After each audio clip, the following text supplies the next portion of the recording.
Thank you so much, Anne. And I just want to say, just to start off, it's always nice because I frequently interview Ken, and he's so amazing on the radio, and so it's nice to hear him speak in person and, just chat it up with him a little bit where I'm not under a time constraint, although I am. She's not giving me 3 hours to talk today. Usually I have 3 hours so I can plan it out and take my time, but I need to get this information to you. Now, I don't have slides. I don't need those because I really want you to pay close attention to what I have to say. And I want to start off with a few questions. First question for you is, who do you belong to? Do you belong to our federal government? Do you belong to Nancy Pelosi? Do you feel as if when you're at home and you walk by one of your interior design mirrors that when you look at that reflection, it is owned by someone else?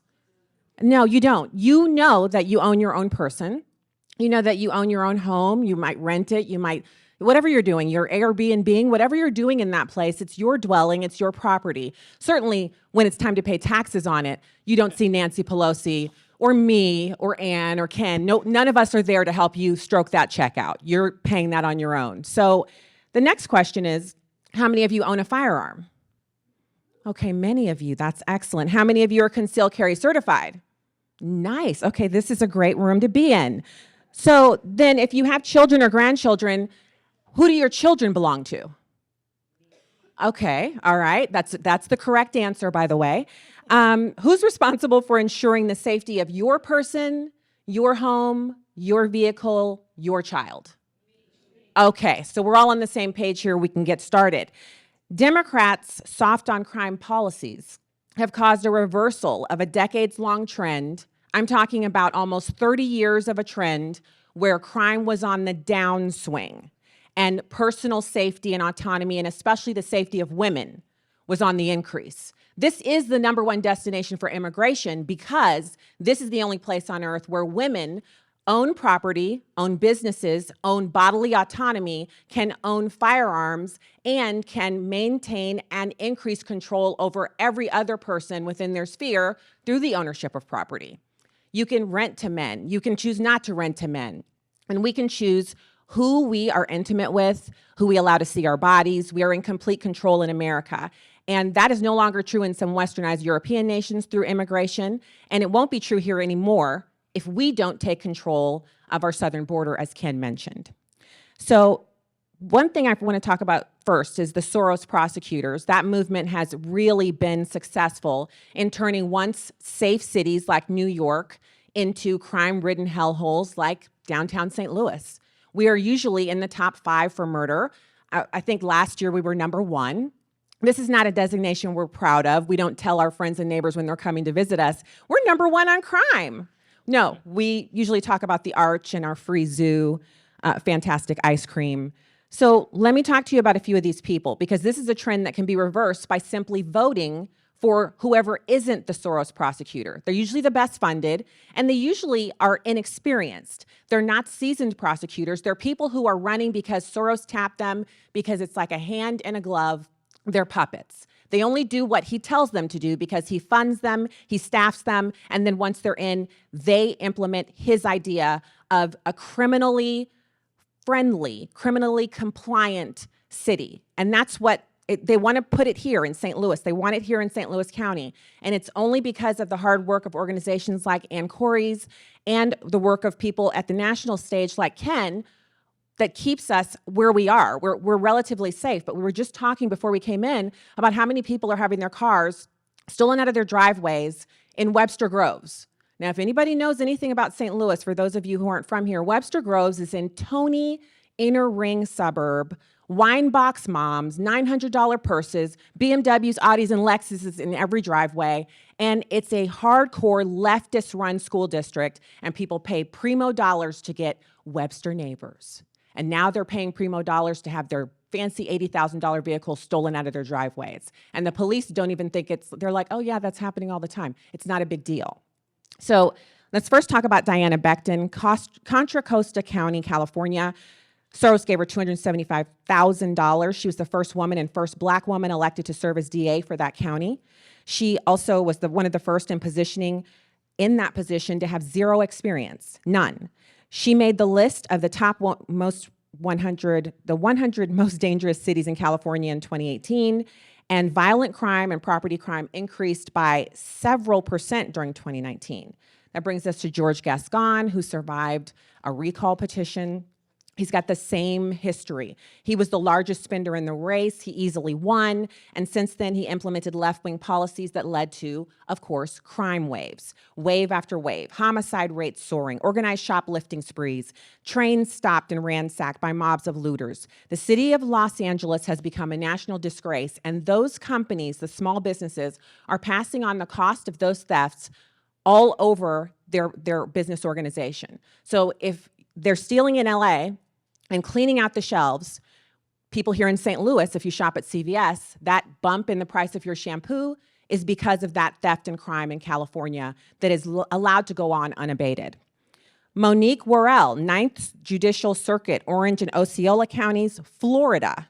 This woman is the second Soros candidate to become state attorney for Orange and Osceola County, and she had the help of more than $1.3 million from George Soros. She had, it's hard to share this because it's hard to believe that these things are happening in our country, but she actually removed multiple high-profile murder cases.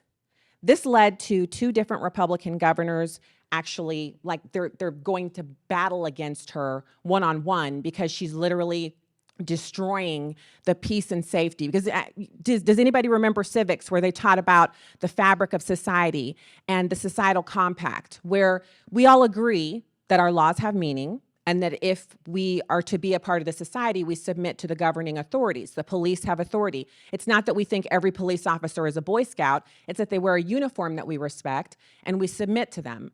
Once we obliterate that part of our societal compact, you see the kinds of situations that are going on in Los Angeles and Baltimore and other major cities around the country. Chicago, they have a mayor who looks like she's out of a horror movie. And it's not the looks that's the problem, it's that she actually acts like she looks. I don't think anybody would care what she looked like if she didn't act like that. She curses like a worse than any active duty service member I've ever served with. And the worst of all of it is that her low moral character is exhibited in her policies to the people that she is actually tasked to serve. She should not be in office there. I know Chicago is, not like St. Louis. They don't have the same neighbors, they don't have the same way of thinking that we do, but they're still human beings, and they shouldn't be governed by that woman. So I'll give you the names of the others, because there's so much. We had violent crime increasing dramatically in Florida and Osceola County by 26% just in 2020. And then the others, Kim Fox, Caddo Parish in Louisiana, just all of these people, Darius Patillo, Henry County, Georgia, Scott Colomb, Circuit County, District 16, Mississippi, Judy Owens, Hinds County, Mississippi, and so many others. George Soros is a multi-billionaire, and he uses all of his money to destroy countries. And when he's not destroying countries, he's destroying states. And when he's not destroying states, he's destroying counties, and so on and so forth. All of his efforts are to destabilize America. And Kim Gardner in St. Louis. These are people, now she got in trouble and then they gave her a teensy little fine because she was lying and doing all kinds of things that people who are supposed to be maintaining the law shouldn't do. And they give her a tiny slap on the wrist. So all of these people have something in common in that they started by refusing to prosecute nuisance crimes, and now they allow violent offenders accused of murder to go free on no cash bail. You might have heard the story about the young man who got into a political disagreement and was chased down by a 41-year-old man who said he was a MAGA terrorist extremist and ran him over and killed him. The boy actually called his mother and said, "Please come get me. This man is chasing me with his car." He's a young guy, probably not likely that he would be armed. But that is the point of me being up here. I'm talking about crime, but we're going to talk about what to do about it. So first of all, what we know is Americans don't like these policies. You can be a Democrat, you can be a Webster Groves wine box mom. Nobody likes crime.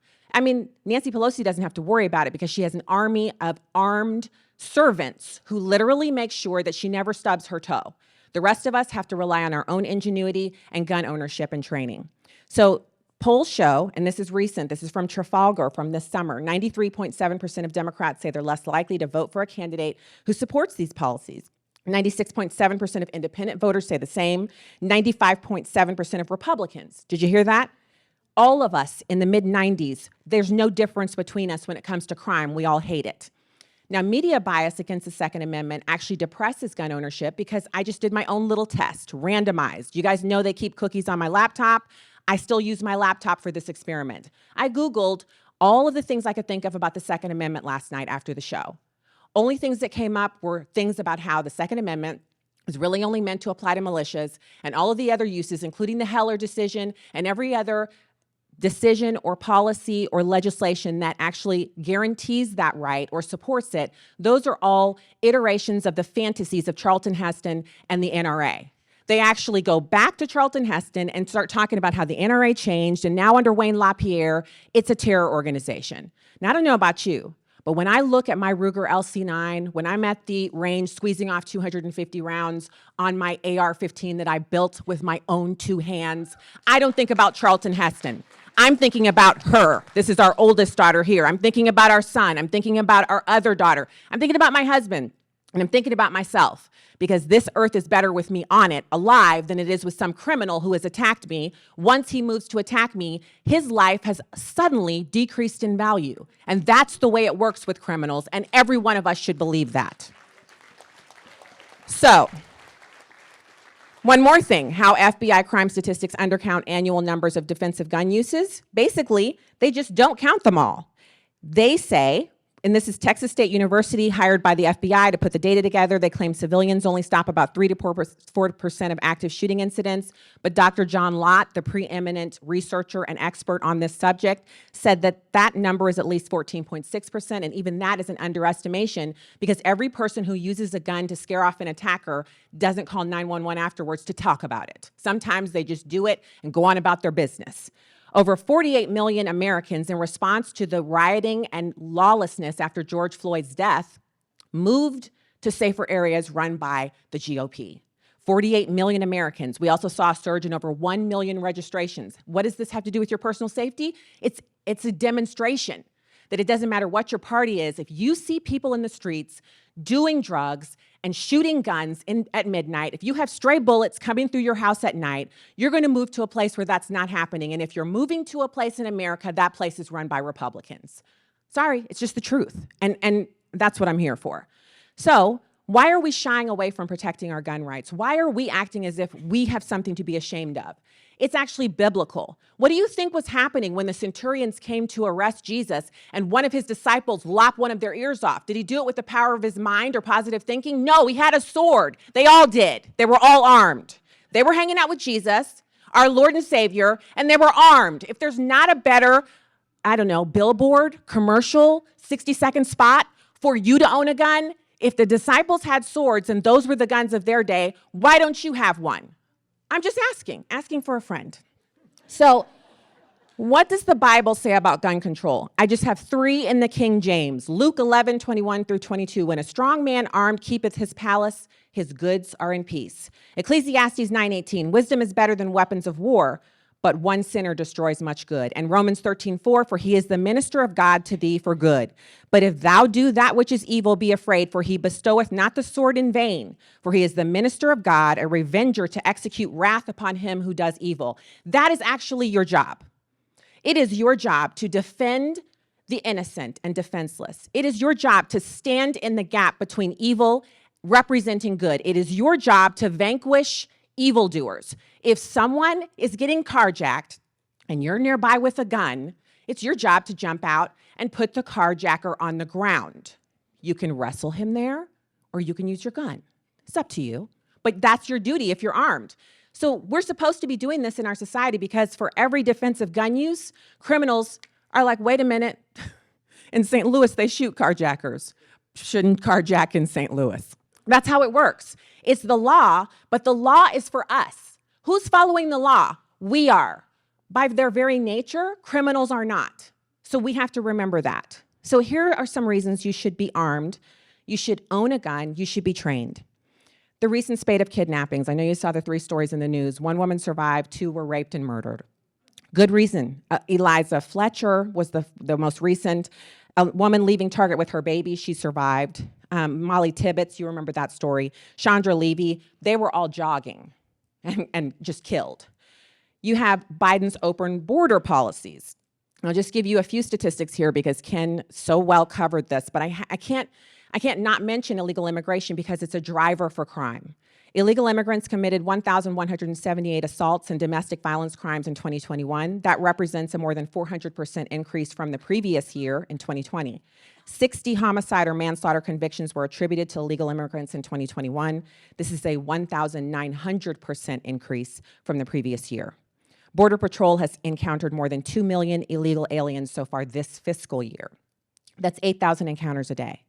29 Texas counties have declared the border chaos an invasion, and Venezuelan paramilitary personnel are embedding themselves in the caravans. They're setting up shop within our own borders, and we're allowing it. Record amounts of fentanyl and meth are being seized in Texas and Arizona. Arizona authorities have lost track of 550 alien children. 750 illegal aliens have died crossing our southern border this year. And a prominent Venezuelan immigrant warned that open borders led her country to a left-wing authoritarian takeover. That's what we're allowing. So polling shows a huge majority of Americans are less likely to support a candidate who backs these policies. 95.6% of voters say they're less likely to vote for a candidate who supports policies that prevent police from detaining criminals. This is important. This is across party lines. People don't agree with criminals going free after they've committed harm. So you have to take action. You got to buy a home defense weapon, train with it, and become proficient. I personally am a collector. I collect needlepoint art, crewel. Those are like little art pieces you hang on the wall. I collect shoes and cowgirl boots. I collect guns and the ammo that you need to shoot them. Those are just a few of the things. My daughter might say, my husband might say I collect chairs, but that's not really something we're going to talk about today. I'm an avid gardener. I have a lot of hobbies, but the gun thing is a hobby that we should all have, whether you're in love with the guns or whether you're just collecting them like tools, because that's what they are. A tool, a microphone, a tool, that vase, a tool, a spoon. A gun is a tool, period. So you buy it, you train with it, you become proficient. You learn the gun laws in your state. You work to expand the rights of gun owners, such as the Castle Doctrine, stand your ground, permitless carry. And remember, Castle Doctrine comes from the word of God, where he talks about a man protecting his castle. That man is also a woman, because God is not a respecter of persons. If your husband's not home, you're not going to say, well, there's no man here. No, you're going to pick up that firearm and you're going to blast that sucker if he's got 2 heels in the door. That's what you're going to do. And remember, they always come in groups, so you be prepared to blast again and again and again until the police show up, which usually takes 15 to 20 minutes on average in America. Now, here in St. Louis, they come much faster. We have excellent police here, and anyone who says different to you is a criminal. If someone tells you that our police here in St. Louis are no good, in your area, no matter where you are, the first thing you should ask them is, oh my gosh, I didn't realize, just start backing away. I didn't realize that you were a criminal. And they'll say, well, I'm not. Yes, actually, because the lawbreakers hate the police. So either you're a lawbreaker or you wish to retract. Which is it? Don't leave them any room to talk about the people who run to your aid when you call them in the middle of the night. There is no place in this society for disrespecting those who seek to put their lives on the line to protect you. These are the people who protect us. They deserve our respect. So join the Second Amendment Foundation and the National Rifle Association. Don't allow the Democrats to tell you what clubs you can be in. Be in all the clubs I'm in. Those are 2. Seek me out for more. And then I want you to support candidates who honor the Second Amendment. Ask them, are you pro-life from womb to tomb? Do you support the Second Amendment? Shall not be infringed. No addendums, no bullet points. Do you believe that I should be able to own a tank or an F-16? Nod your head. Oh, you don't? Back out the door. Back away. I'm trying to shut my door. Could you go a little bit further so I don't hurt you? And shut the door. Don't listen to people who don't believe you should be able to own a rocket launcher. The founders never said muskets only. They said keep and bear arms. An F-16 is just a fancy arm that flies. You can own one. The decommissioned ones, they're for sale online. You can buy tanks from Czechoslovakia. They're American made. Get you a tank and put it in your extra garage and tell the liberals to shut up. That's your right.